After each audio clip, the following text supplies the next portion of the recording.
அமெரிக்க சுதந்திரப் போர்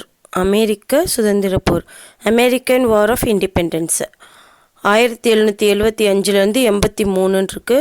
1770 83. உலக வரலாற்றில் நடைபெற்ற மாபெரும் நிகழ்ச்சிகளில் அமெரிக்க சுதந்திரப் போரும் ஒன்றாகும். வட அமெரிக்காவில் அமைக்கப்பட்ட 13 குடியேற்ற நாடுகள் ஒன்று சேர்ந்து தங்கள் தாய் நாடான இங்கிலாந்துக்கு எதிராக நடத்திய போர் ஆகும் அமெரிக்க சுதந்திர போர். மேலும் இந்த போர் உலக வரலாற்றில் குடியேற்ற நாட்டு ஆதிக்கத்தை எதிர்த்து நடத்தப்பட்ட முதல் சுதந்திர போர் ஆகும். இங்கிலாந்தின் 3ஆம் ஜார்ஜ் மன்னர் காலத்தில் இந்த போர் நடைபெற்றது. 3ஆம் ஜார்ஜ் மன்னருடைய காலம் 1760 1820 வரைக்கும். 1760 1820 வரைக்கும் முதலாம் ஜார்ஜ் மன்னருடைய காலம். இந்த போர் பார்த்தீங்கன்னா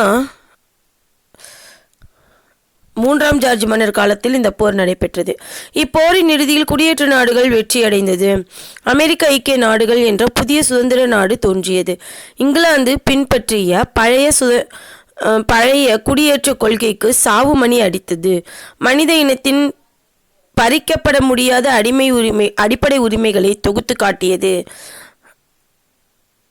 ஜனநாயகத்தின் தனிப்பெரும் பிரதிநிதியாகவும் அடிப்படை உரிமைகளின் இருப்பிடமாகவும் அமெரிக்கா விளங்குவதற்கு காரணமானது. உலகம் முழுவதிலும் நடைபெற்ற புரட்சி இயக்கங்களுக்கும் உரிமை போர்களுக்கும் முன்னோடியாக திகழ்ந்தது அமெரிக்க சுதந்திர போர் ஆகும். அமெரிக்க சுதந்திர போருக்கான காரணங்கள்: இங்கிலாந்து பின்பற்றிய பழைய குடியேற்ற கொள்கை. அமெரிக்க குடியேற்றங்களுடன் இங்கிலாந்து பின்பற்றிய பழைய குடியேற்ற கொள்கை அமெரிக்க சுதந்திர போருக்கு முக்கிய காரணமானது. இக்கொள்கையின்படி குடியேற்ற நாடுகள் தாய் நாடுகளின் நன்மைக்காகத்தான் இருக்கின்றன என்று கருதப்பட்டது. இதன்படி இங்கிலாந்துக்கு சாதகமாகவே குடியேற்ற வியாபாரம் இருக்க வேண்டும் என்று வற்புறுத்தப்பட்டது. புகையிலை, பருத்தி போன்ற பொருட்களை இங்கிலாந்தை தவிர வேறு நாடுகளுக்கு ஏற்றுமதி செய்ய குடியேற்ற நாடுகளுக்கு உரிமை இல்லை. தாங்களே தங்களுக்கு தேவைப்படும் பொருட்களை உற்பத்தி செய்ய கூடாது. இங்கிலாந்திலிருந்தே இறக்குமதி செய்து கொள்ள வேண்டும். இங்கிலாந்து குடியேற்ற நாட்டு வாணிபத்தில் தனது நாட்டு வாணிகர்களுக்கே முதலிடம் கொடுத்தது. இங்கிலாந்து குடியேற்ற நாட்டு வாணிபத்தில் தமது நாட்டு வாணிபர்களுக்கே முதலிடம் கொடுத்தது. இவ்வாறு குடியேற்ற நாடுகளின் வாணிபத்தை தனக்கு சாதகமான முறையில் கட்டுப்படுத்தி அதிக லாபம் சம்பாதித்து அவைகளை தங்கள் நாட்டின் வியாபார தலங்களாகவும் வாணிப சந்தைகளாகவும் கருதி வந்தது இங்கிலாந்து. இதனை குடியேற்ற மக்கள் வெறுத்தனர். புகையிலை, பருத்தி போன்ற பொருட்களை இங்கிலாந்தை தவிர வேறு நாடுகளுக்கு ஏற்றுமதி செய்ய குடியேற்ற நாடுகளுக்கு உரிமை இல்லை. தாங்களே தங்களுக்கு தேவைப்படும் பொருட்களை உற்பத்தி செய்யக்கூடாது. இங்கிலாந்திலிருந்தே இறக்குமதி செய்து கொள்ள வேண்டும். இங்கிலாந்து குடியேற்ற நாட்டு வாணிபத்தில் தனது நாட்டு வாணிகருக்கு முதலிடம் கொடுத்தது. இதெல்லாம் அவங்களுக்கு பிடிக்கல. தொழில் வாணிப கட்டுப்பாட்டு சங்கங்கள். இங்கிலாந்து குடியேற்ற நாடுகளுடன் கொண்டிருந்த வாணிப கொள்கையே சுதந்திர போருக்கு அடிப்படை காரணமானது. குடியேற்ற நாடுகளுக்கான சட்டங்களை இயற்ற தனக்கு உரிமை உண்டு என்று கூறிய இங்கிலாந்து பாராளுமன்றம் 1651 முதல் பல சட்டங்களை இயற்றி குடியேற்ற நாடுகளின் உற்பத்தி தொழில்களின் மீது பல கட்டுப்பாடுகளை விதித்து அவைகளை வளரவிடாமல் தடுத்தது. நாவாய் சட்டம். அந்த மாதிரி இயற்றப்பட்ட சட்டங்கள். நாவாய் சட்டம் 1651 நேவிகேஷன் ஆக்ட். இந்த சட்டத்தின்படி இங்கிலாந்துக்கு வரும் பொருட்கள் இங்கிலாந்து கப்பல்களில் அல்லது அப்பொருட்கள் உற்பத்தி செய்த நாட்டின் கப்பல்களில் மட்டுமே வரலாம் என்று கட்டுப்பாடுகள் விதிக்கப்பட்டது. ஒன்று இங்கிலாந்தோட கப்பலில் வரணும், இல்லைனா எந்த நாடு பொருள் உற்பத்தி செய்தோ அதோட கப்பலில் தான் வரணும். அதுதான் நாவாய் சட்டம், நேவிகேஷன் ஆக்ட். ஓகே, வேறு நாட்டு கப்பல்களெல்லாம் நான் அந்த உற்பத்தி செஞ்ச நாடு அனுப்பக்கூடாது. ஒன்று தன்னோட நாட்டில் வரணும், இல்லைன்னா உற்பத்தி செய்த நாட்டில் வரணும். ஓகே. சரக்கு பட்டியல் சட்டம் அதாவது எனுமரேட்டட் கமாடிட்டிஸ் ஆக்ட் 1660.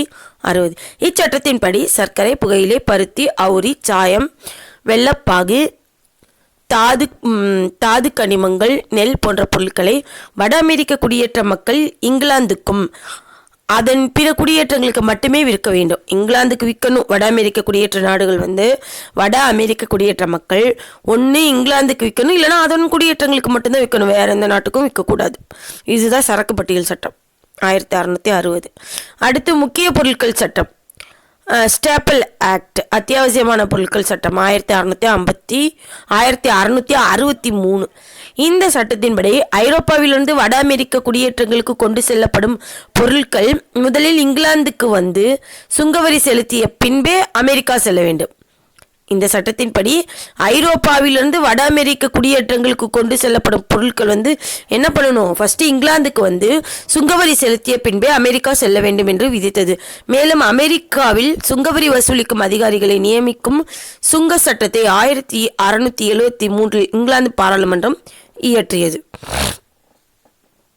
1663 முக்கிய பொருட்கள் சட்டம் இயற்றி வட அமெரிக்காவுக்கு, அதாவது ஐரோப்பாவிலிருந்து வட அமெரிக்கா குடியேற்றங்களுக்கு செல்லும் பொருட்கள் இங்கிலாந்துக்கு சுங்கவரி செலுத்திட்டு தான் போகணும்.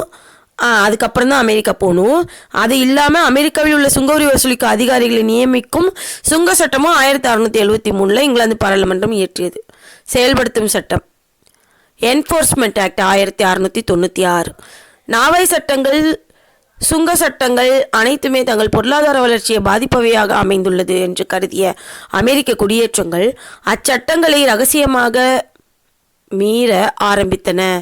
கள்ள வாணிபம் நடைபெற்றது. இதனை தடுப்பதற்காக செயல்படுத்தும் சட்டம் இயற்றப்பட்டது. இதன்படி ஆங்கிலேய கப்பல்களும் குடியேற்ற கப்பல்களும் பதிவு செய்யப்பட வேண்டும்.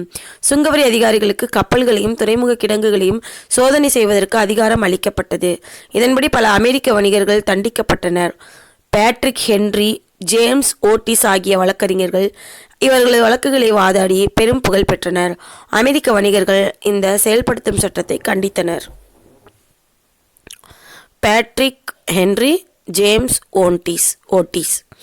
பிற வாணிப கட்டுப்பாட்டு சட்டங்கள் 1699 இயற்றப்பட்ட கம்பளி சட்டம் எந்த குடியேற்றமும் தன் உற்பத்தி செய்யும் கம்பளி துணியை தனது எல்லைக்கு அப்பால் அனுப்பக்கூடாது என்று கூறுகிறது.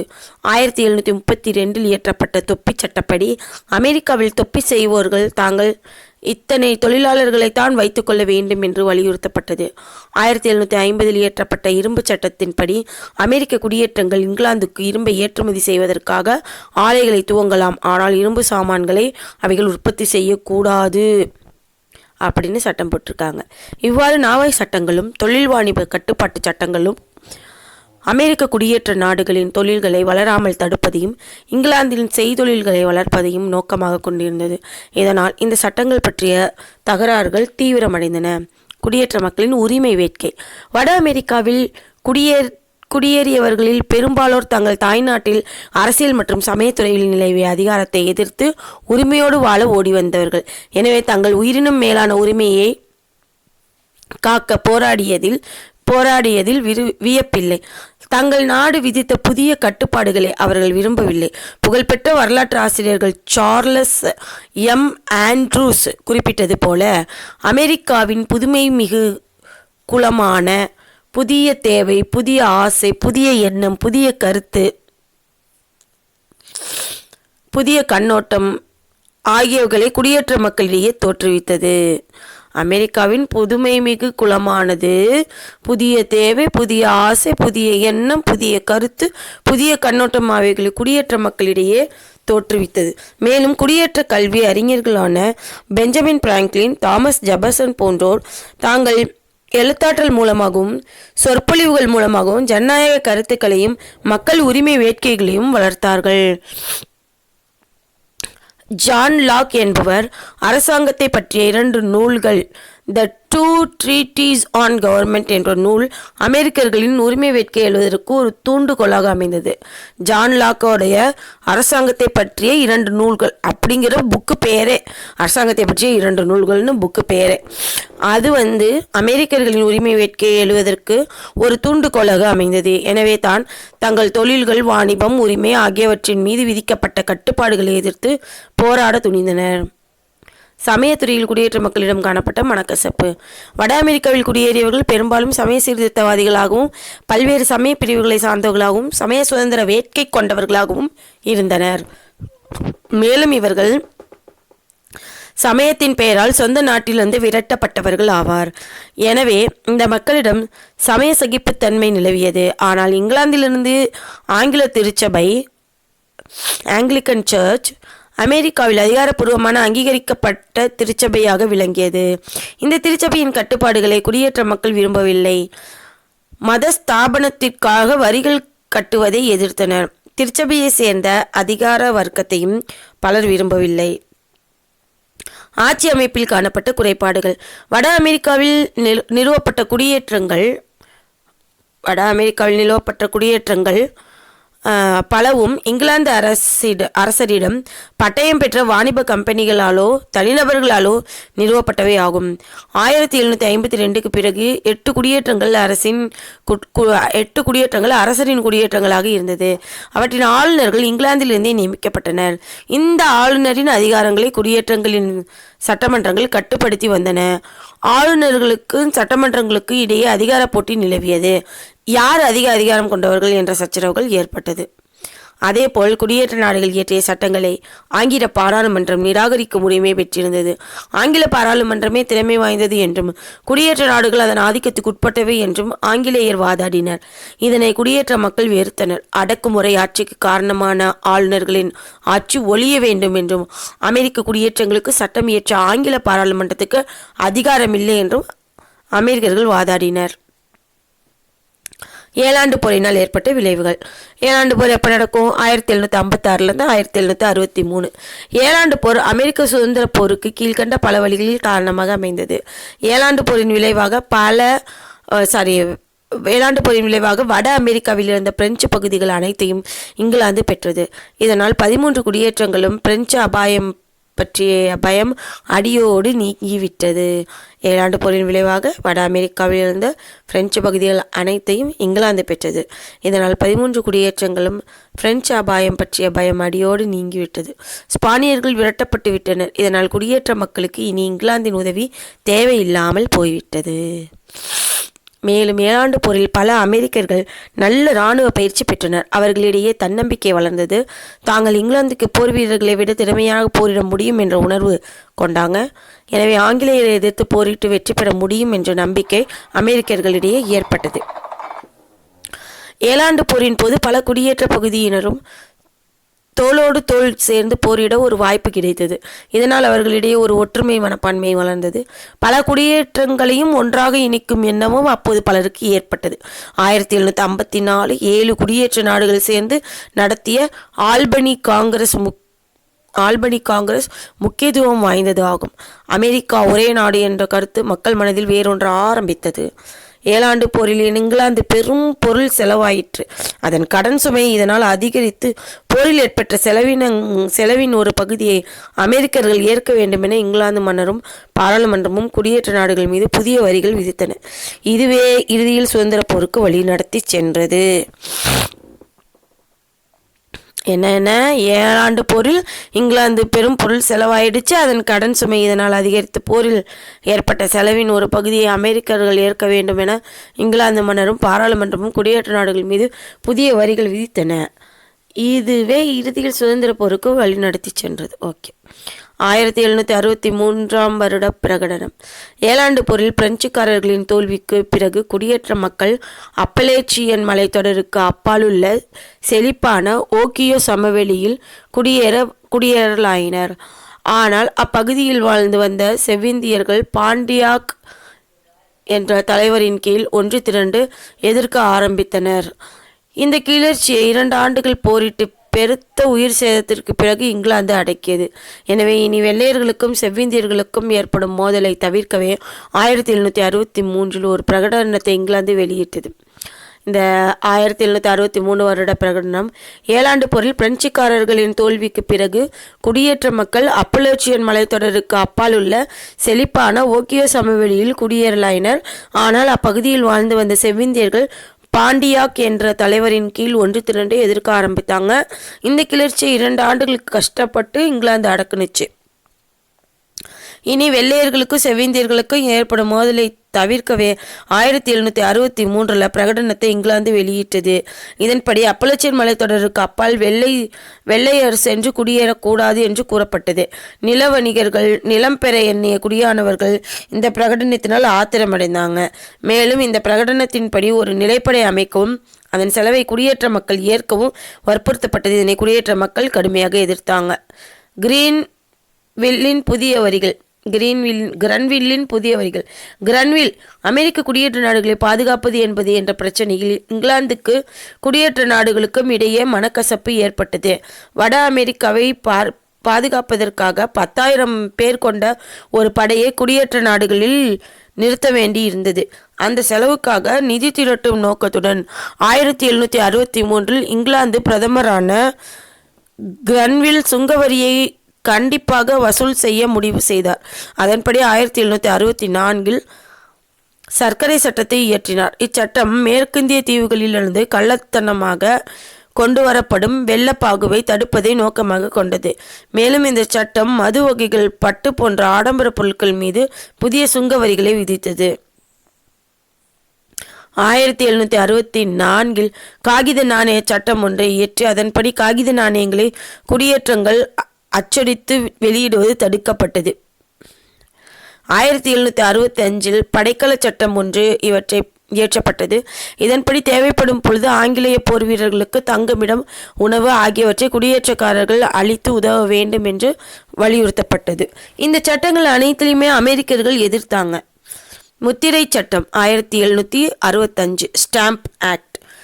கிரன்வில் இயற்றிய சட்டங்களில் குறிப்பிடத்தக்கது முத்திரை சட்டமாகும்.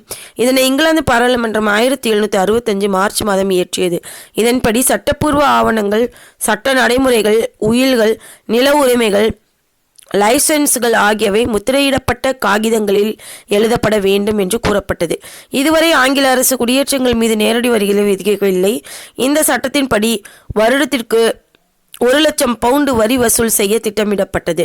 எனவே இந்த சட்டத்திற்கு அமெரிக்காவில் கடுமையான எதிர்ப்பு தோன்றியது. முத்திரை சட்டத்திற்கு எதிர்ப்பு. வருமானத்திற்காக அமெரிக்கர்கள் மீது இங்கிலாந்து வரி போடுவதை சட்டவிரோதம் என்று அமெரிக்கர்கள் கருதினாங்க. பல பத்திரிகைகளும் அறிஞர்களும் சட்டத்திற்கு எதிராக வாதாடினர். முத்திரை சட்டம் இயற்றிய இங்கிலாந்து சீக்கிரமே நம் மூச்சுவிடும் காற்றுக்கும் சூரிய ஒளிக்கும் நாம் அடக்கம் செய்யப்படும் நிலத்திற்கும் வரி போடுவார்கள் என்று சாடினர். ஷர்ஜினியாவில் பேட்ரிக் ஹென்றி என்பவர் தலைமையில் எதிர்ப்பு இயக்கம் வலுவடைந்து ஆங்கில பாராளுமன்றத்தில் பிரதிநிதித்துவம் இல்லை என்றால் வரி விதிக்கும் உரிமையும் இல்லை என்று முழங்கினார். உரிமைகளின் வாரிசுகள் என்ற இயக்கத்தினர் பத்திரங்களை எரித்தனர். பத்திரங்களை விற்பனை செய்த விற்பனையாளர்களை அச்சுறுத்தினர். பேட்ரிக் ஹென்றி வர்ஜீனியா சட்டசபை எந்தெந்த வரிகளை விதிக்கிறதோ அந்த வரியை மட்டும் வர்ஜீனியா மக்கள் கட்ட வேண்டும் என்ற புகழ்பெற்ற தீர்மானத்தை கொண்டு வந்தார். பேட்ரிக் ஹென்றி அப்படிங்கிறவர் வெர்ஜீனியா சட்டசபை எந்தெந்த வரிகளை விதிக்கிறதோ அந்த வரியை மட்டும் வெர்ஜீனியா மக்கள் கட்ட வேண்டும் என்ற புகழ்பெற்ற தீர்மானத்தை கொண்டு வந்திருக்கார். முத்திரை சட்டம் வாபஸ். ஜேம்ஸ் ஓட்டிஸ் என்பவர் குடியேற்ற நாடுகளின் பிரதிநிதிகளின் முத்திரை சட்ட மாநாட்டை கூட்ட வற்புறுத்தினார். இதன்படி 1765 அக்டோபர் 7 நியூயார்க் நகரில் 9 மாநிலங்கள் கூடி முத்திரை சட்டத்தை எதிர்த்தன. இந்த மாநாடு அரசருக்கு கோரிக்கை மனுவை அனுப்ப முடிவு செய்தது. ஆனால் கழகங்களையும் கோரிக்கை மனுக்களையும் பாராளுமன்றம் கண்டு கொள்ளவில்லை. உரிமைகளின் வாரிசு என்ற இயக்கம் முத்திரை சட்டம் விலக்கப்படும் வரை, அதாவது உரிமைகளின் வாரிசு என்ற இயக்கம் முத்திரை சட்டம் விலக்கப்படும் வரை இங்கிலாந்து பொருட்களை பகிஷ்கரிக்க கோரிக்கை விடுத்தது. இதனால் இங்கிலாந்து பொருட்களின் இறக்குமதி பாதியாக குறைந்து விட்டது. எனவே பாராளுமன்றம் 1766 மார்ச் 18 முத்திரை சட்டத்தை ரத்து செய்தது. மக்கள் மகிழ்ச்சி அடைந்தனர். ஆனால் அதே ஆண்டு அறிவிப்பு சட்டம் ஒன்றை இயற்றி அதன்படி இங்கிலாந்து பாராளுமன்றத்திற்கு குடியேற்ற நாடுகள் மீது வரி விதிக்க உரிமை உண்டு என்பது வற்புறுத்தப்பட்டது. இதனையும் அமெரிக்கர்கள் வெறுத்தாங்க. டவுன்ஷென்டின்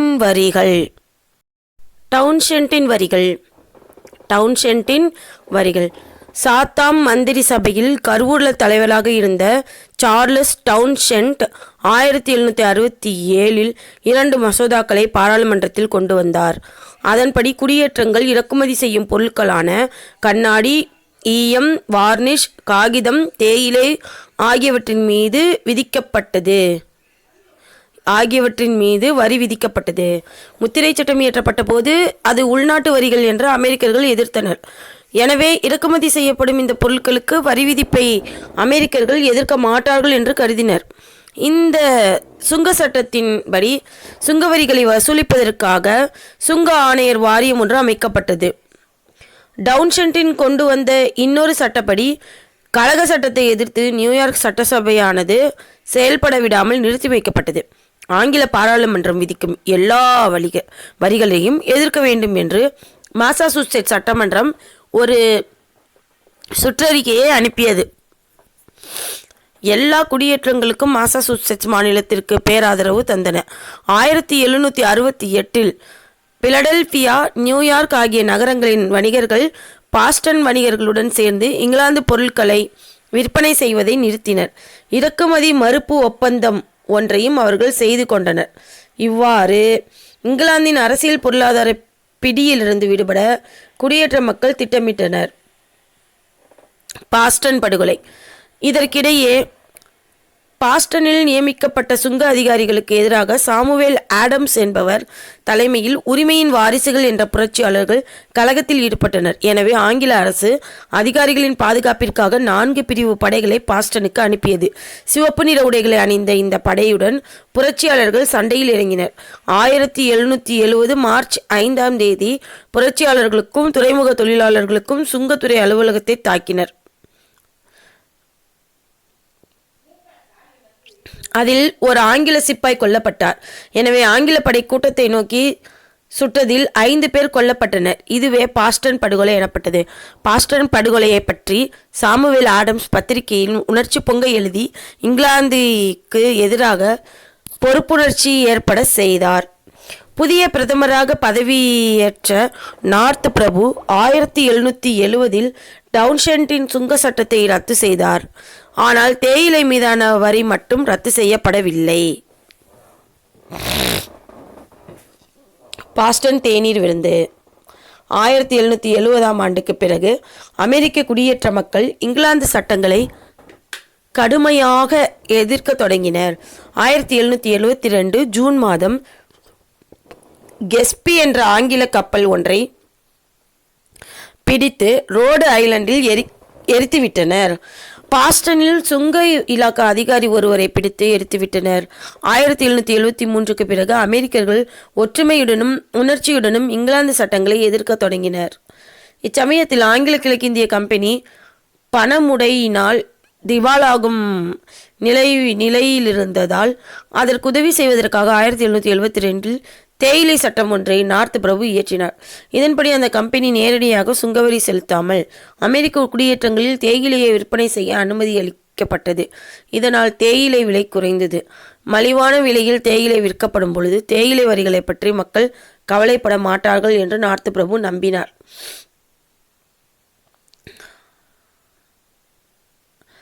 ஆனால் நடந்தது வேறு.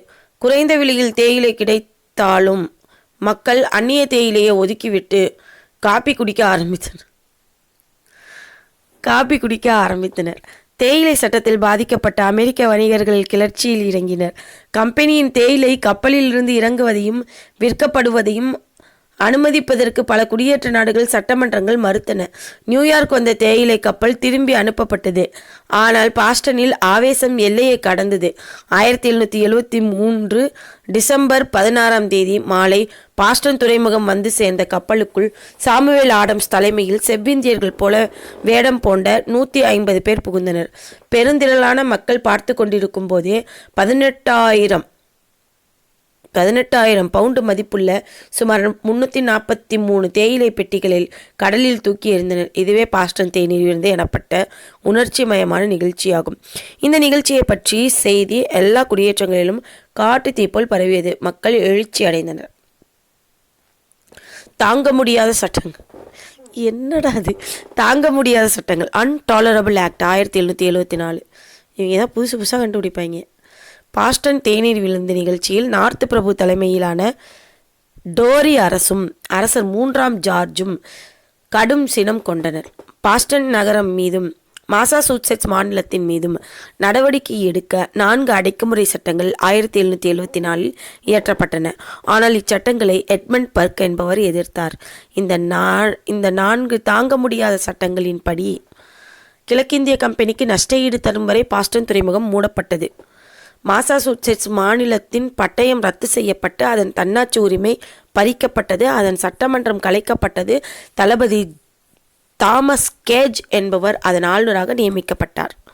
மாசாசூசெட்ஸில் நிறுத்தப்பட்டிருந்த ஆங்கில படைகளுக்கு தங்குமிடம் அளிக்க கட்டாயப்படுத்தப்பட்டது. சட்டத்தை மீறி செயல்படுபவர்களும் கொலை குற்றம் செய்பவர்களும் விசாரணைக்காக இங்கிலாந்து கொண்டு செல்லப்பட்டன. இதான் அந்த தாங்க முடியாத சட்டங்கள். ஆனால் இந்த சட்டங்களுக்கு எதிராக எல்லா இடங்களிலும் கிளர்ச்சிகள் நடைபெற்றது. மாசாசூசெட்ஸ் சட்டமன்றம் போட்டி அரசாங்கம் ஒன்றை நிறுவியது. கியூபெக் சட்டம் 1774. தாங்க முடியாத சட்டங்களை அடுத்து கியூபெக் சட்டம் ஒன்று இயற்றப்பட்டது. இதன்படி கனடாவில் இருந்த பிரெஞ்சு மொழி பேசிய ரோமன் கத்தோலிக்க மக்களுக்கு ஒரு சிவில் அரசாங்கத்தை அமைக்க முயற்சி செய்யப்பட்டது. ஓகியோ மிசிசிப்பி ஆறுகளுக்கிடையே இருந்த பகுதிகளில் வாழ்ந்த பிரெஞ்சு இன மக்களை உள்ளடக்கும் வகையில் கியூபெக் மாநிலத்தின் எல்லை விரிவாக்கப்பட்டன. இச்சட்டத்தின் மூலம் ரோமன் கத்தோலிக்கர்களுக்கு அரசியல் உரிமை அளிக்கப்பட்டன. கத்தோலிக்க பாதிரியார்கள் அங்கு டயத் என்ற திருச்சபை வரி வசூலிப்பதையும் இச்சட்டம் அனுமதித்தது. அமெரிக்கர்கள் இச்சட்டத்தை கடுமையாக எதிர்த்தனர். ரோம் நகரில் இருந்த போப்பாண்டவரின் கீழ் அமெரிக்கர்களை சமயத்துறையே கட்டுப்படுத்த வேண்டும் என்ற சதி லண்டனில் உருவானது என்று குடியேற்ற மக்கள் நம்பினர். மேலும் நோக்கி விரிவடைவதை கியூபெக் சட்டம் தடுத்துவிடும் என்று குடியேற்ற மக்கள் அச்சம் அடைந்தனர். மேலும் மேற்கின் நோக்கி விரிவடைவதை கியூபெக் சட்டம் தடுத்துவிடும் என்று குடியேற்ற மக்கள் அச்சமடைந்தனர். எனவே வெறுப்பும் கோபமும் கொண்ட குடியேற்ற மக்கள் இங்கிலாந்து கொள்கையை ஒற்றுமையுடன் எதிர்க்க துணிந்தனர். பிலடெல்பியா காங்கிரஸ் 1774. தண்டிக்கப்பட்ட மாசாசூசெட்ஸ் மக்களுடன் சேர்ந்து போராடுவதற்கு ஆதரவாக மற்ற மாநிலங்களும் தீர்மானங்கள் இயற்றின. நாடெங்கிலும் செய்தி தொடர்பு குழு அமைக்கப்பட்டு கூட்டப்பட வேண்டும் என்று அமைக்கப்பட்டது. ஒரு குடியேற்ற காங்கிரஸ் கூட்டப்பட வேண்டும் என்று வர்ஜீனியா அழைப்பு விடுத்தது. இதன் அடிப்படையில் கலைக்கப்பட்ட மாசாசூசெட்ஸ் பிரதிநிதிகள் சபை 1774 ஜூன் 17 ஒரு குடியேற்ற காங்கிரஸை கூட்ட ஏற்பாடு செய்தது. ஜார்ஜியா தவிர பிற 12 மாநிலங்களிலிருந்து தேர்ந்தெடுக்கப்பட்ட பிரதிநிதிகள் 1774 செப்டம்பர் 5 பிலடெல்பியாவில் உள்ள கார்பெண்டர் கூட்டத்தில் கூடினர். இந்த காங்கிரஸில் மாசாசூசெட்ஸிலிருந்து ஜான் ஆடம்ஸ், சாமுவேல் ஆடம்ஸ், நியூயார்க்கிலிருந்து ஜான் ஜே, பென்சில்வேனியாவில் இருந்த ஜான் டி கன்சன், வெர்ஜீனியாவில் இருந்து George Washington, Edmund Randolph, Patrick Henry, மேரிலாந்திலிருந்து சார்லஸ் கரோல், தென் கரோலினாவிலிருந்து ஜான் ரட்லஜ் போன்ற புகழ்பெற்ற தலைவர்கள் பங்கேற்றனர். காங்கிரஸ் மாசாசூசெட்ஸிலிருந்து ஜான் ஆடம்ஸு, சாமுவேல் ஆடம்ஸு, நியூயார்க்கிலிருந்து ஜான் ஜே, பென்சில்வேனியாவிலிருந்து ஜான் டி கன்சன், வர்ஜீனியாவிலிருந்து John Washington, Edmund Randolph, Patrick Henry, மேரிலாந்திலிருந்து சார்லஸ் கரோல், தென் கரோலினாவிலிருந்து ஜான் ரட்லஜ் இவங்களாம் சேர்ந்துக்கிட்டாங்க. ஜார்ஜ் வாஷிங்டன் தான் அமெரிக்காவின் முதல் பிரதமர். சரி, ஓகே. இந்த காங்கிரஸ் கீழ்கண்ட முக்கிய தீர்மானங்களை நிறைவேற்றப்பட்டன. பல நடவடிக்கைகள் மேற்கொள்ளப்பட்டன. உரிமைகள் மற்றும் குறைகள் பிரகடனம் ஒன்று நிறைவேற்றப்பட்டது. அது குடியேற்ற நாடுகளின் உரிமைகளையும் அவர்களது குறைகளையும் பட்டியலிட்டு காண்பித்தது. அமெரிக்க குடியேற்ற மக்கள் மீது வரி விதிக்க இங்கிலாந்து பாராளுமன்றத்துக்கு உரிமை இல்லை என்று கூறியது. அமெரிக்க குடியேற்ற மக்கள் மீது வரி விதிக்க இங்கிலாந்து பாராளுமன்றத்துக்கு உரிமை இல்லை என்று கூறியது. தங்களது அரசியல் மற்றும் பொருளாதார குறைகள் அனைத்தையும் களையப்பட வேண்டும் என்று 3ஆம் ஜார்ஜுக்கும் இங்கிலாந்து மக்களுக்கும் வேண்டுகோள் விடுக்கப்பட்டது. இராணுவ ரீதியில் அமெரிக்க குடியேற்றங்கள் தங்கள் வலிமையினை பெருக்கிக் கொள்ள வேண்டும் என்று முடிவு செய்யப்பட்டது. மாசாசூசெட்ஸ் மக்கள் விதிக்கப்பட்ட தண்டனை சட்டங்கள் கண்டிக்கப்பட்டது. இங்கிலாந்து அடிமைகள் உட்பட எந்த பொருளும் இறக்குமதி செய்யப்படவோ விற்கவோ கூடாது. இங்கிலாந்து அடிமைகள் உட்பட எந்த பொருளும் இறக்குமதி செய்யவோ விற்கவோ கூடாது. 1775 செப்டம்பர் முதல் எந்த பொருட்களையும் இங்கிலாந்துக்கு ஏற்றுமதி செய்யக்கூடாது என்று தீர்மானம் இயற்றப்பட்டது. பிலடெல்பியா காங்கிரஸ் தீர்மானங்கள் நிறைவேற்றப்படுவதை கண்காணிக்க குழுக்கள் அமைக்கப்பட்டன. மாசாசூசெட்ஸில் ஆயுதங்களும் வெடிமருந்துகளும் திரட்டப்பட்டன. ஒரு நிமிட நேரத்திற்குள் ஒன்று கூடும்படியான நிமிட வீரர்கள் என்ற அமைப்பு அமைக்கப்பட்டது. அதில் வீரர்கள் சேர்க்கப்பட்டனர். போர் துவங்கும் நேரம் வந்துவிட்டது. போரின் போக்கு.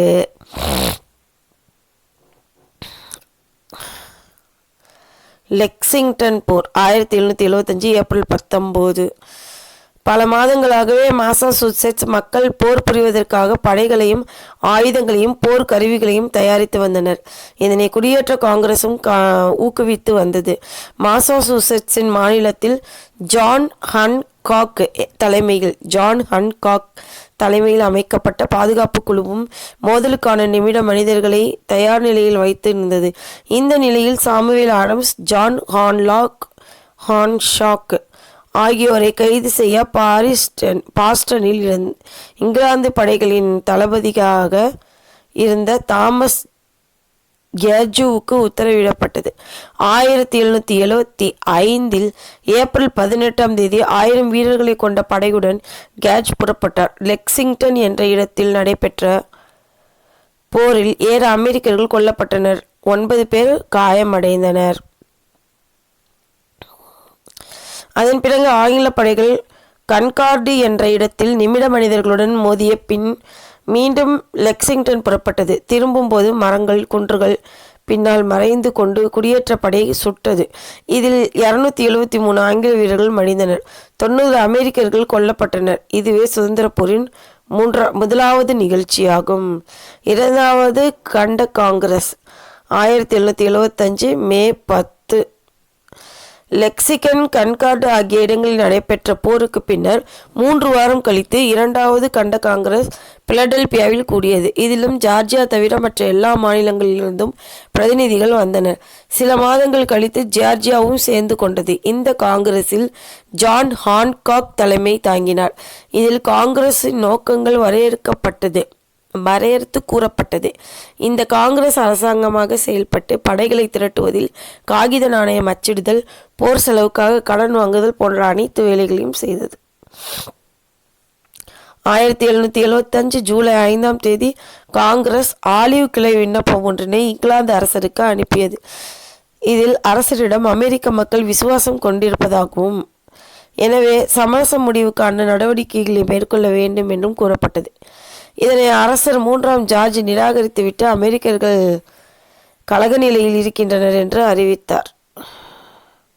இந்த காங்கிரஸ் அடுத்த ஆயுத மேந்துவதற்கான காரணமும் அவசியமும் பற்றிய அறிக்கை என்ற முக்கிய தீர்மானத்தை நிறைவேற்றியது. அடிமைப்படுவதை விட சாவதற்கு தயாராக இருப்பதாக அறிவித்தது. அடுத்து குடியேற்ற படை ஒன்றை திரட்டுவதற்கும் அதன் தலைமை தளபதியாக வர்ஜீனிய பிரதிநிதிகளான ஜார்ஜ் வாஷிங்டனை நியமிப்பதற்கும் முடிவு செய்யப்பட்டது. பாஸ்டனை சுற்றியிருந்த மக்கள் படையினர் உடனடியாக வாஷிங்டன் தலைமையின் கீழ் வைக்கப்பட்டனர். பங்கர் குன்று போர். வாஷிங்டன் வருவதற்கு முன்பே புதிய இங்கிலாந்து படைகள் பாஸ்டனில் இருந்த இங்கிலாந்து தளபதி கேஜின் படைகளை முற்றுகையிட்டன. அத்துடன் நகரை அடுத்து இருந்த பிரிட்ஸ் குன்று, பங்கர் குன்று ஆகிய இரண்டையும் கைப்பற்றிவிட்டது. கனடாவுக்கு செல்லும் வழியில் உள்ள டிகோன்டராக்கா என்ற கோட்டையை பச்சைமலை இளைஞர் என்ற இளைஞர் குழு ஒன்று ஈதன் ஆலன் என்பவர் தலைமையில் எல்லோரும் ஆச்சரியப்படும்படியாக 1785 மே 10 பிடித்தது.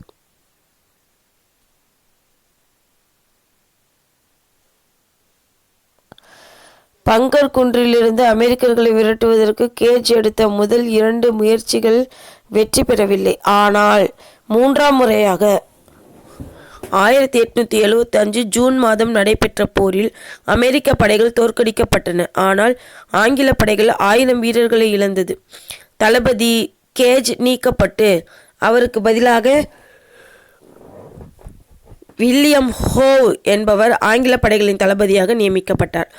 இதற்கிடையில் குடியேற்றங்களின் வாணிபத்தை தடுப்பதற்காக கடல் முற்றுகையை இங்கிலாந்து ஆரம்பித்தது. இங்கிலாந்து கப்பல்களின் பீரங்கிகள் புதிய இங்கிலாந்தின் கடற்கரை நகரங்களை நோக்கி சுட்டன. 1776 மார்ச் 17 வாஷிங்டன்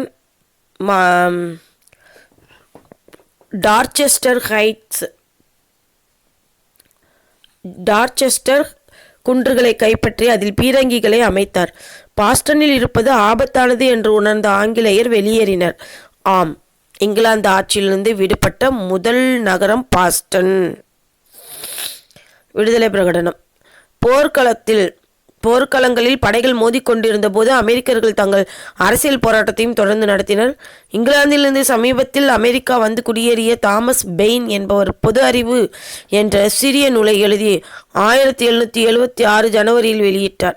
இந்த நூல் அமெரிக்கரை மிகவும் கவர்ந்தது. அந்த காலத்தில் நிலவிய குழப்பங்களுக்கு சுதந்திரம் ஒன்றுதான் மருந்து என்றார். விசுவாசம் காட்டுவதும் அதே நேரம் போர் புரிவதும் அறிவுக்கு பொருந்தாத செயல் என்பது வாதிட்டார். இது அமெரிக்கர்களிடையே சுதந்திர உணர்ச்சியை ஊட்டியது, ஆவேசப்படுத்தியது. பங்கர் குன்று 1776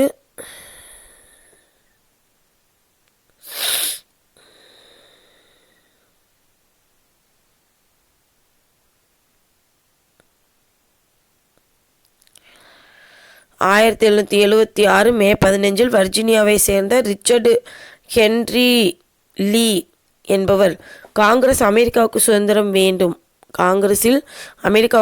வேண்டும் என்று தீர்மானம் கொண்டு வந்தார்.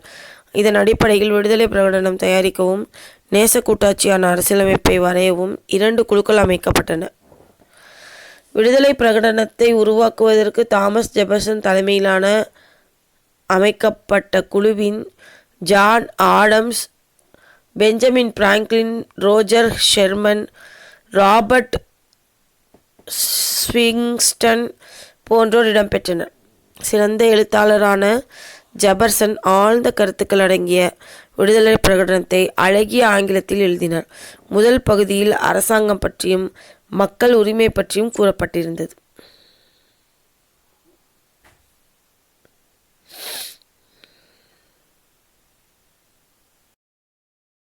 எல்லா மனிதர்களும் சமமாக படைக்கப்பட்டு இருக்கின்றார்கள். படைத்தவனால் அவர்களுக்கு வாழ்க்கை உரிமை, சுதந்திர உரிமை, மகிழ்ச்சியை நாடும் உரிமை ஆகிய உரிமைகள் வழங்கப்பட்டுள்ளது. இந்த உரிமைகள் யாராலும் பறிக்கப்பட முடியாது. இந்த உரிமைகளை பெறுவதற்காகவே அரசுகள் நிறுவப்படுகின்றன. இந்த உரிமைகளை ஒரு அரசாங்கம் மீறுமானால் மக்கள் கிளர்த்தெழுந்து புதிய அரசாங்கம் ஒன்றை அமைப்பதற்கு உரிமை உண்டு என்று பிரகடனத்தில் கூறப்பட்டது. பிரகடனத்தின் 2வது பகுதியில் குடியேற்றங்களுக்கு இழைக்கப்பட்ட அநீதிகள் பட்டியலிடப்பட்டிருந்தது. இங்கிலாந்து அரசரும் பாராளுமன்றமும் இந்த அநீதிகளை அகற்றுவதற்கு முன்வராததால் இங்கிலாந்து ஆட்சியிலிருந்து குடியேற்றங்கள் விடுதலை பெற்றதாக அறிவிக்கப்பட்டது. இந்த காங்கிரஸ் கூடியுள்ள அமெரிக்க ஐக்கிய நாடுகளின் பிரதிநிதிகளாகிய நாங்கள் ஐக்கியப்பட்டுள்ள இந்த குடியேற்ற நாடுகள் முழு சுதந்திரம் அடைந்து விட்டன என்று இங்கு அறிவித்துக் கொள்கிறோம் என்று பிரகடனத்தில் குறிப்பிடப்பட்டது. இதுவரை வெளியிடப்பட்டுள்ள அரசியல் பிரகடனங்களில் கருத்து தெளிவும் சொல்வன்மையும் கொண்ட மிகச்சிறந்த சாசனங்களில் இதுவும் ஒன்றாகும். இது குடியாட்சி தத்துவத்தை ரத்தின சுருக்கமாக கூறியுள்ளது எனலாம். இந்த விடுதலை பிரகடனத்தின் கருத்துக்கள் பிற்கால வரலாற்றில் அதிக விளைவுகளை ஏற்படுத்தின. எல்லா மக்களும் ஏற்றத்தாழ்வின்றி படைக்கப்படுகின்றனர் என்ற கருத்து உலகம் முழுவதிலும் பல விளைவுகளை ஏற்படுத்தின. மக்களாட்சி கருத்து உலகம் முழுவதும் பரவுவதற்கு இது வழிவகுத்தது. சரடோகா வெற்றி 1777. சரடோகா வெற்றி 1777. பாஸ்டனிலிருந்து தளபதி ஹோவ் வெளியேறிய பின் புரூக்ஸ் என்ற இடத்தில் வாஷிங்டனை தோற்கடித்தார். ஆனால் வாஷிங்டன் 1776 கிறிஸ்துமஸ் தினத்தன்று ட்ரஸ்டன் என்ற இடத்தில் ஆங்கில படைகளை தோற்கடித்தார். நியூ ஜெர்சியில் பெரும் பகுதியில் கைப்பற்றப்பட்டன. 1777 நியூ இங்கிலாந்தை மற்ற குடியேற்றங்களிலிருந்து துண்டிக்கும் திட்டம் ஒன்றை ஆங்கிலேயர் தீட்டினர். இதன்படி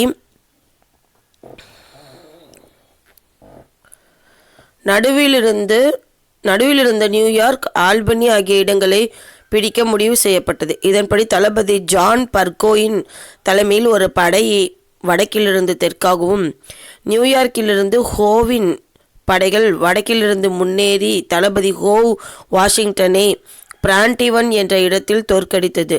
பிலடெல்பியாவை கைப்பற்றினர். பர்கோயின் டிக்கோண்டிராவை பிடித்தார். ஆனால் பர்கோயின் படைகளுக்கு அமெரிக்கர் பெரும் தொல்லை கொடுத்தனர். பர்கோயினுக்கு மேல் உதவி கிடைக்க விடாமல் தடுத்தனர். செய்தி தொடர்பை தடுத்து விட்டனர். இச்சூழ்நிலையில் அமெரிக்க தளபதி ஹோரோஷியோ கேட்ஸ் என்பவர் சரடோகாவில் 1777 அக்டோபர் மாதம் 17ஆம் தேதி பர்கோயினை தோற்கடித்தார். அவர் தனது 5000 படை வீரர்களுடன் சரணடைந்தார். இந்த சரடோகா வெற்றி அமெரிக்க சுதந்திர போரில் பெரிய திருப்பத்தை ஏற்படுத்தியது. பிரான்சு ஸ்பெயின் நாடுகளின் ஆதரவு. அமெரிக்காவில் நடைபெற்ற போர்களை பிரான்சும் மற்ற ஐரோப்பிய நாடுகளும் கூர்ந்து கவனித்தன. முக்கியமாக பிரான்ஸ் நாடு 1763 இங்கிலாந்திடம் தோற்று போனதற்கு பிறகு இங்கிலாந்திடம் பகைமை உணர்ச்சி கொண்டிருந்த அமெரிக்காவுடன் நட்புறவு கொண்டது. 1763 பிறகு அமெரிக்காவுக்கு மிகச்சிறந்த ஐரோப்பிய நட்புறவு நாடாக பிரான்ஸ் திகழ்ந்தது. இதற்கிடையே அமெரிக்க விடுதலை போருக்கு ஆதரவு தரும் நாடுகளுடன் கடித போக்குவரத்தை ஏற்படுத்த ஒரு இரகசிய செயற்குழு ஒன்று அமைக்கப்பட்டது. இதற்கு பிராங்க்லின் தலைவராக நியமிக்கப்பட்டார். அப்போது பிரான்ஸ் நாட்டின் வெளியுறவு அமைச்சராக இருந்த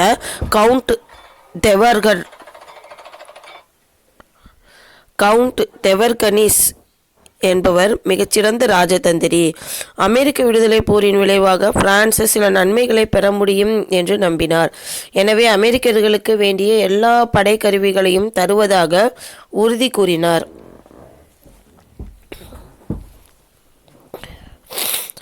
அதன்படி ரகசியமாக அமெரிக்க வீரர்களுக்கு தேவையான படைக்கருவிகளையும் வெடிமருந்துகளும் அனுப்பப்பட்டது. ஸ்பெயின் நாட்டு அரசரும் உதவி செய்தார்.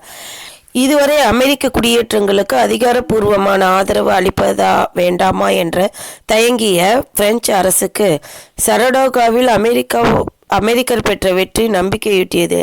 அமெரிக்காவுடன் உடன்படிக்கை செய்து கொள்ள பிரான்ஸ் முன் வந்தது. அதன்படி 1778 பிப்ரவரியில் பிராங்கோ அமெரிக்க உடன்படிக்கை கையெழுத்தானது. ஏற்கனவே லபாயத் என்பவர் தலைமையில் இராணுவ உதவி அளிக்கப்பட்டிருந்தது. இப்போது தளபதி ரோச்சம்போ என்பவர் தலைமையில் 6000 போர் வீரர்களை பிரான்ஸ் அனுப்ப தயாரானது. கிராசி என்பவர் தலைமையில் கப்பற்படை அனுப்பப்பட்டது. இதற்கிடையில் ஹாலந்து, ரஷ்யா, டென்மார்க், ஸ்வீடன் ஆகிய நாடுகள் படையேந்திய நடுநிலை என்ற ஒப்பந்தத்தை ஏற்படுத்தின.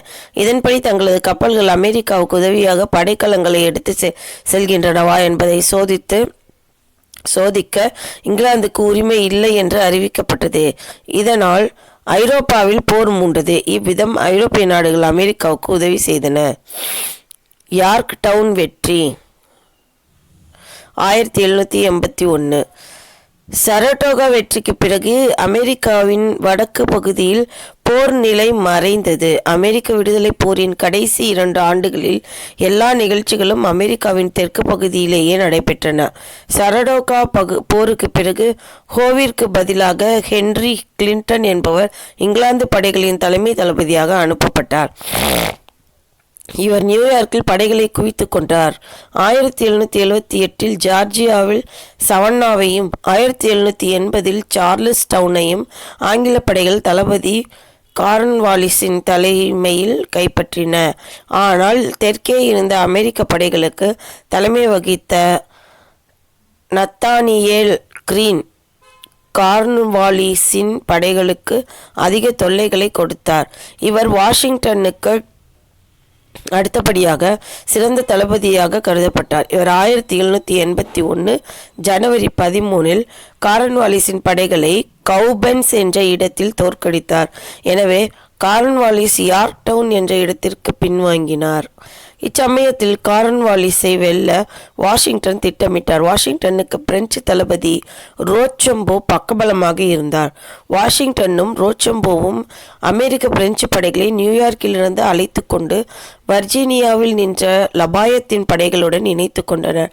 பிரெஞ்சு கப்பற்படை தளபதி கிரேசி என்பவர் தனது கப்பல் படையுடன் செசாபிக் வளைகுடாவுக்கு சென்று யார்க் டவுனை முற்றுகையிட்டார்.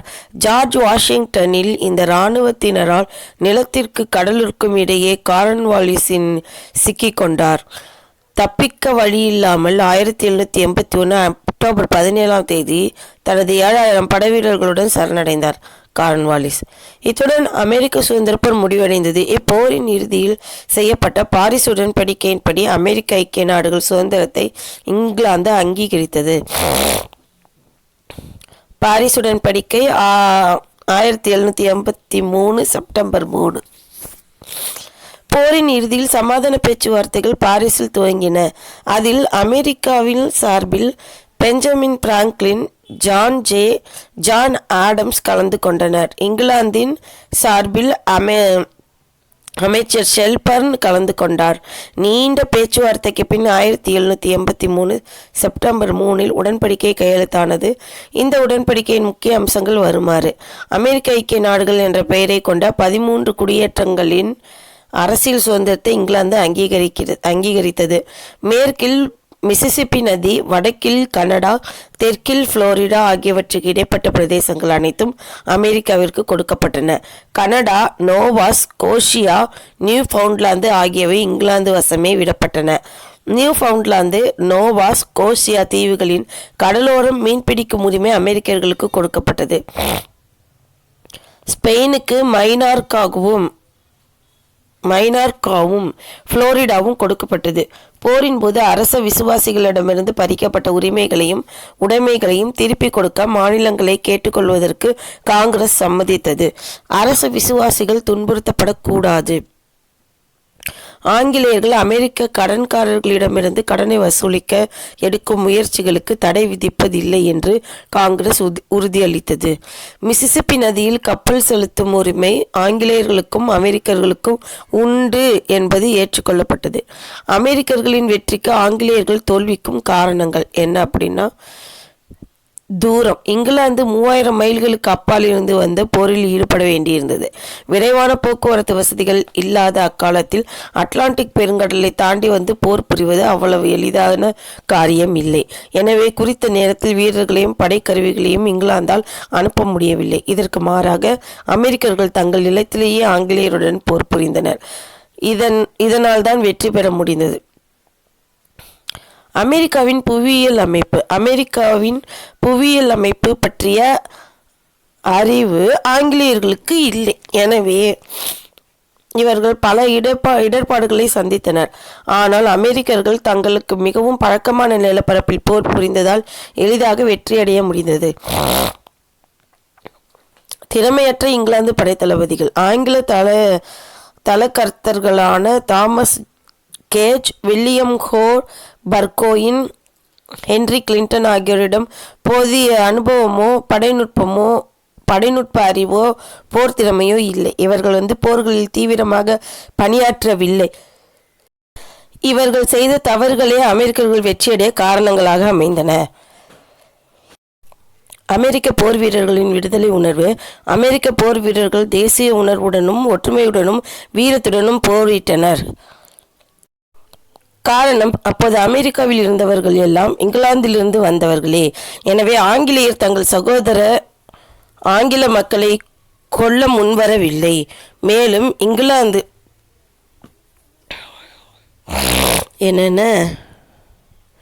அமெரிக்க போர் வீரர்கள் தேசிய உணர்வுடனும் ஒற்றுமை உணர்வுடனும் வீரத்துடனும் போரிட்டனர். ஆனால் ஆங்கிலேய வீரர்கள் அரைகுறை மனதுடனே போரிட்டனர். காரணம், அப்போது அமெரிக்காவில் இருந்தவர்கள் எல்லாம் இங்கிலாந்திலிருந்து வந்தவர்களே. எனவே ஆங்கிலேயர்கள் தங்கள் சகோதர ஆங்கில மக்களை கொல்ல முன்வரவில்லை. மேலும் இங்கிலாந்து படையில் ஹெஸ்ஸியன்ஸ் என்ற கூலிப்படையினர் போரிட்டனர். இவர்கள் தேசிய உணர்வுடன் போரிட்ட அமெரிக்க வீரர்கள் முன் நிற்க முடியவில்லை. ஐரோப்பிய நாடுகளின் உதவி. ஐரோப்பாவில் இங்கிலாந்துடன் பகைமை கொண்ட பிரான்சு 1763க்கு பிறகு அமெரிக்காவுக்கு மிகச்சிறந்த நட்பு நாடாக விளங்கியது. அமெரிக்க படை வீரர்களுக்கு தேவையான வெடிமருந்துகளையும் படைக்கருவிகளையும் அனுப்பியது.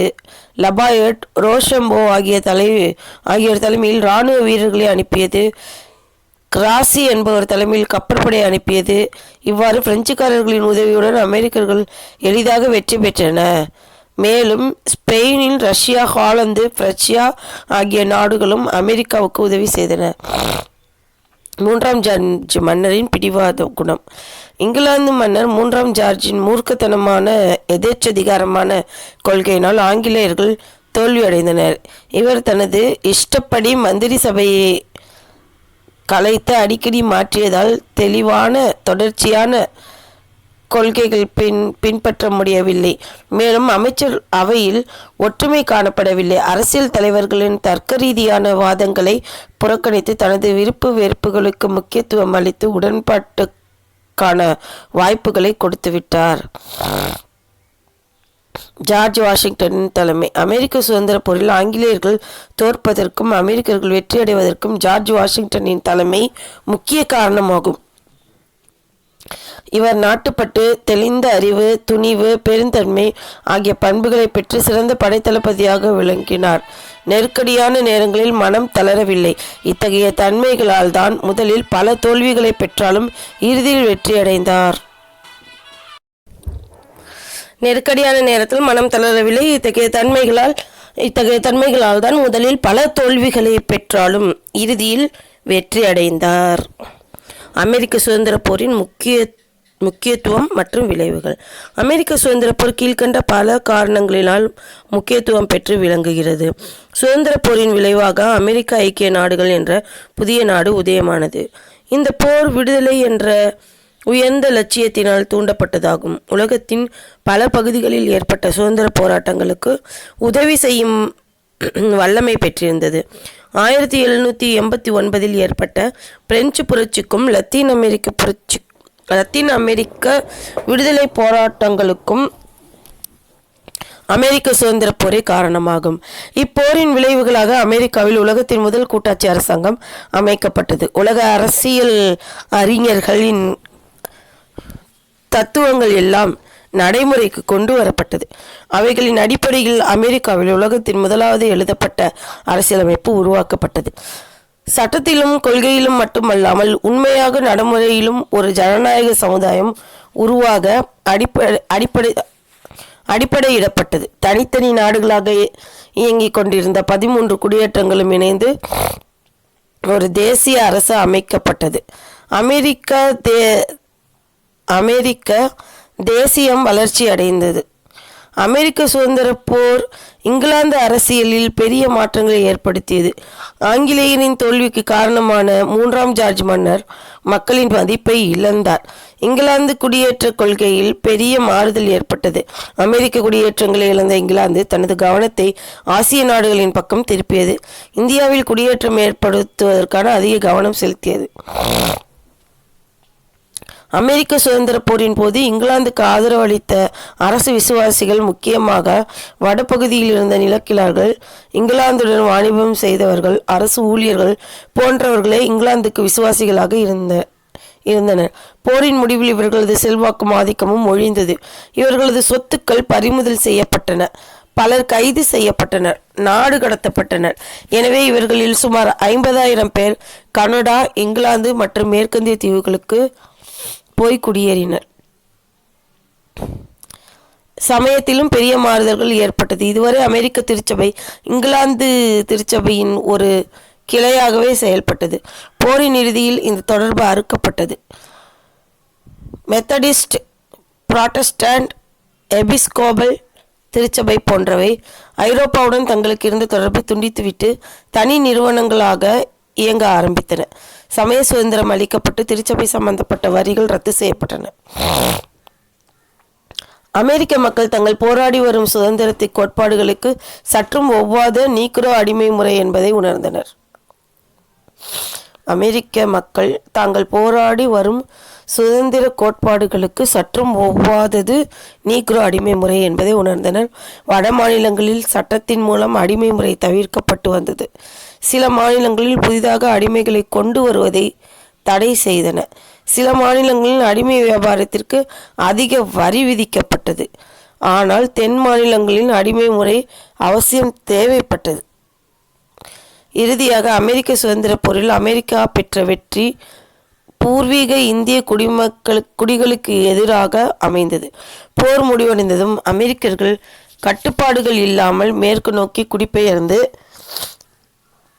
இந்தியர்களின் நிலப்பரப்பை அபகரித்தனர். இதன் விளைவாக இந்த இரு இனத்தவரும் 1000க்கும் மேற்பட்ட போரில் ஈடுபட்டனர்.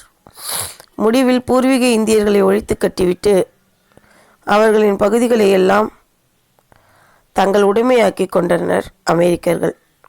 இவ்வாறு அமெரிக்க சுதந்திர போர் பல வழிகளில் அமெரிக்க வரலாற்றிலும் உலக வரலாற்றிலும் முக்கியத்துவம் பெற்ற நிகழ்ச்சியாக உள்ளது.